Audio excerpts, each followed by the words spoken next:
Chapter 4. The Cure of Menstruation and the Prevention of the Menopause.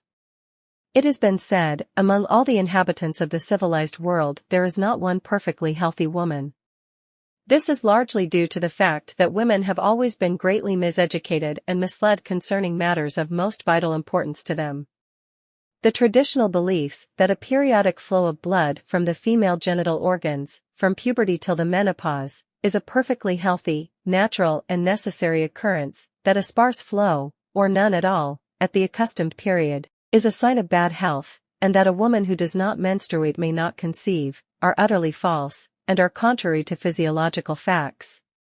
Not very long ago, the medical profession thought that it was to a patient's advantage to draw off his bad blood by cutting a vessel, or by leeching.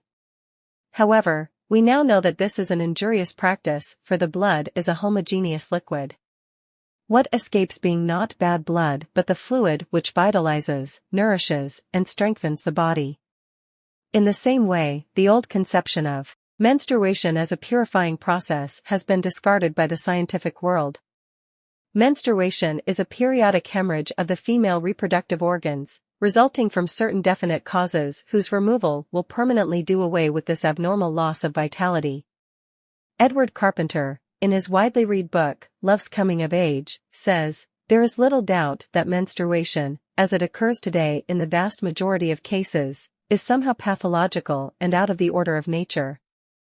In animals, the periodic loss is so small as to be scarily noticeable, and among primitive races of mankind it is as a rule markedly less than among the higher and later races. We may therefore suppose that its present excess is attributable to certain conditions of life which have prevailed for a number of centuries, and which have continually acted to bring about a feverish disposition of the sexual apparatus, and an hereditary tendency to recurrent manifestations of a diseased character. Among conditions of life which in all probability would act in this way may be counted, 1. The indoor life and occupations of women, leading to degeneration of the neuromuscular system, weakness, and inflammability. 2. The heightening of the sex passion in both men and women with the increase of luxury and artificialism in life. 3. The subjection of the woman to the unrestrained use and even abuse of the man, which inevitably took place as soon as she, with the changes in the old tribal life, became his chattel and slave, and which has continued ever since. These three causes acting together over so long a period may well seem sufficient to have induced a morbid and excessive habit in the female organism, and if so we may hope that with their removal, the excess itself and a vast amount of concomitant human misery and waste of life power will disappear. The universal shame and secrecy with which women regard menstruation, as they do any disease of the reproductive organs, indicates its pathological character. And we have only to observe the morbid symptoms which accompany menstruation to be convinced of the correctness of such a view, and that Moses was justified in classifying the menstruating woman together with the individual who lost seminal fluid either involuntarily or through voluntary indulgence, as being unclean. Most prominent of these symptoms relate to disorders of the heart and the vascular system. The loss of blood causes the heart to beat faster in order to pump the smaller quantity of blood through the body. This periodic overworking of the heart leads to subsequent cardiac trouble, for the heart was designed for a constant, not a variable, quantity of blood in circulation. This results in a rapid and palpitating heartbeat, sudden flushings and pallors, strong pulsation in the carotid arteries, leading up to the brain, and a diminished hemoglobin richness of the blood, anemia. Menstruation is accompanied by a flow of blood to the genital organs, a pressure in the lower the belly, and a tenderness of the pelvic region. The mucous membranes of the labia and vagina become swollen, the clitoris becomes conspicuous, a slight secretion appears in the genital passage. A condition of abnormal sensitiveness and irritability of the sex organs results. As the menstrual flow is induced and augmented by sexual hyperemia, or vascular congestion in the uterus, so is this caused by wrong diet. As mentioned before, the mucous membranes of the vagina are similar to those of the nose, as bad food, starches, sugars and animal foods, which generate acid toxins in the blood, may lead to a catarrhal condition, a chronic mucus secretion. In the latter, so may it cause emissions of vaginal and uterine mucus, seminal fluid. Leukorrhea is equivalent to a cold in the nose, and is primarily due to wrong diet, as well as to sex indulgence. In the male, a vicarious form of menstruation, through the nasal mucous membranes, occurs. This is usually the after-effect of seminal emissions, which, in turn, are caused by bread and other mucus-forming foods. We may express the relationship as follows: wrong food, seminal emissions; leukorrhea or sexual orgasms; menstruation, the menopause, senility, death. Menstruation may be reduced and finally done away with by the adoption of a hygienic diet. A certain girl, who possessed strength and vitality rarely seen among females, revealed the fact that since she began living on a fruitarian diet, her menstrual flow was reduced to barely a few drops, causing her not the slightest discomfort, nor preventing her from going bathing. Another girl, 17 years of age, after adopting a vegetarian diet, did not menstruate for a year, during which time she was endowed with superior health, power, and ability. A friend of hers, who, in order to reduce, went on the same diet, did not menstruate for 6 months. However, since she was subject to the old medical superstition that the cessation of menstruation before the menopause is always pathological and dangerous, worry brought her to a nervous state. She went to a physician who attributed the cause of her trouble to menstrual suppression and forced menstruation through pills. Thus are women misled and injured by false traditional conceptions. When menstruation is cured through the application of hygienic methods, which does not mean its suppression, but the removal of its cause, there will be no menopause, or atrophy of the ovaries, which results from the persistent loss of seminal and menstrual fluids. The ovaries will then continue to function throughout life, and the reproductive capacity will be retained until a very advanced age, as in the case of Sarah, who gave birth to Isaac when she was 90. This is proven by recent experiments in the field of glandular radiation. We have been accustomed to believe that the menopause was an inevitable consequence of nature. We now know that this is a false assumption. One New York doctor radiated a woman of 63 who had experienced her menopause at 46. At 64, the lady gave birth to a child. It is a known fact that excessive sexual intercourse, particularly when birth control measures are employed, may cause barrenness. The menopause, which is an unnatural condition of barrenness, may be cured by a natural diet and by the total conservation of seminal fluids. Senility and death may thereby be permanently prevented. The uterus and vagina contain glands which produce a secretion in addition to that of the ovaries. The lymphatic vessels which surround these organs continually absorb this vital fluid for the enrichment of the blood and the invigoration of the nervous system. By living on a natural diet, and by keeping the body in a state of perfect health, no seminal fluid or blood will ever be discharged from the female sex organs. The uterus normally lies in a horizontal position, its closed end tipping down, so that all of the glandular fluids within it may be retained.